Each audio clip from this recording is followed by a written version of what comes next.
Express, an international courier service. చేనేత కార్మికులకు శుభవార్త. వీరికి రుణమాఫీ పథకం అమలు చేయాలని తెలంగాణ ప్రభుత్వం నిర్ణయించింది.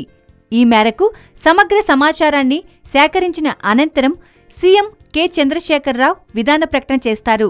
సహకార బ్యాంకుల్లో చేనేత కార్మికులు తీసుకున్న రుణాలను మాఫీ చేస్తారు. తెలంగాణ రాష్ట్ర ఆవిర్భావం తర్వాత తీసుకున్న రుణాలకు ఈ మాఫీ వర్తిస్తుంది. చేనేత, జౌళి శాఖ మంత్రి కె తారక రామారావు ఆదేశాలతో రుణాలకు సంబంధించిన ప్రాథమిక సమాచారాన్ని సహకార బ్యాంకుల నుంచి సేకరించారు. ఈ రుణాల మొత్తం సుమారు 16 కోట్ల వరకు ఉంటుందని అంచనా. రుణమాఫీ వల్ల చేనేత కార్మికులపై ఉన్న ఆర్థిక భారం తొలగిపోయి భవిష్యత్తుపై వారికి ఆత్మవిశ్వాసం సమకూరుతుందని ప్రభుత్వం భావిస్తుంది. చేనేత కార్మికులకు వాణిజ్య బ్యాంకులు రుణాలిచ్చే పరిస్థితి లేదు. సహకార బ్యాంకుల్లో ఉన్న రుణాలను మాఫీ చేయడం ద్వారా భవిష్యత్ అవసరాలకు మరోసారి రుణాలు తీసుకుని జీవితంలో స్థిరపడే అవకాశం ఉంటుంది.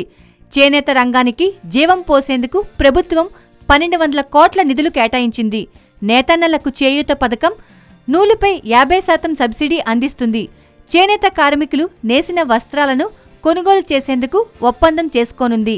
కాగా రుణమాఫీకి సంబంధించి సమగ్ర వివరాలు సేకరించి పరిపాలనాపరమైన ప్రక్రియను పూర్తి చేసిన అనంతరం మాఫీ నిర్ణయాన్ని అధికారికంగా ప్రకటిస్తారు.